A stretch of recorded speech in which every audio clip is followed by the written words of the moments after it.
Hey guys, earlier today I wrote a post on my blog about how I lost 25 pounds for free, and today I just wanted to expand on that in more of a practical way. The first thing I did was that I didn't have any flour or sugar.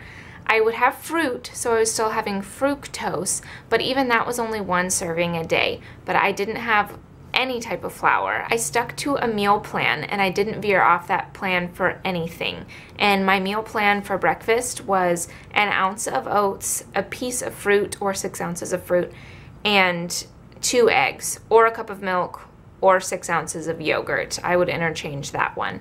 Then lunch and dinner were 4 ounces of a protein, 6 ounces of a salad, and 6 ounces of a cooked vegetable. And then in addition to that, I'd add a tablespoon of whatever fat source I wanted. The third thing I did was that I planned ahead. If we were going to a guest's house to eat, I would talk to them about my dietary restrictions, or I would just bring my meal along depending on what they were more comfortable with. If people wanted to go out to eat, I would either eat before we went and just have a drink while we were there, or I would pack my food and bring it along as well. And if I was going to a kid's birthday party or something like that where I knew I would be surrounded by sweets, I absolutely made sure that I had eaten immediately before I left and that I was carrying water around with me so that I could drink it. The fourth thing that I did was that I didn't try to recreate foods. A cookie is a cookie, regardless of if it's made with almond meal and coconut oil and coconut sugar, or if it's made out of wheat flour and cane sugar and butter.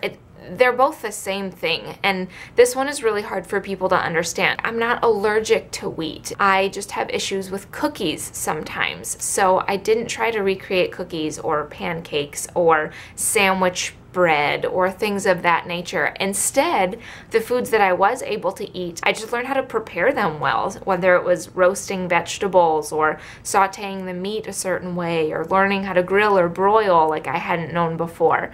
It was just much easier, much more productive, and much more effective than trying to recreate the foods that I used to eat in ridiculous portions so that I could feel better about eating the alternative, when in reality, a cookie is a cookie. I had to realize that the number on the scale was never gonna be a good enough motivation to lose the weight that I wanted to lose. So instead, I made self-control and getting over my impulses and dealing with the issues that I had in my heart that caused me to eat, overcoming all of those struggles became my motivation. So when I was tempted to eat a pan of brownies that were sitting in our house, which happened a few times, you'd actually be surprised. Instead of saying, no, I want to be 130 pounds, I'm not going to touch that brownie, I would think to myself, okay, why do I want that brownie so much right now? What's going on in my circumstances that is stressing me out or making me tired or making me feel deprived or making me hungry? I addressed the root issue of why I was craving it, while I simultaneously walked away and maybe called a friend or went and did something else. And then that motivation is what kept me going. So these are just a few ways that I lost 25 pounds for free. If you want to know more, go check out my blog. And as always, feel free to leave questions in the comment section below. You guys have a good day. I'll see you later. Bye. And if you have any questions, as always, leave comments. If you want to know more, go check out my blog, and as always, if you want to know more, just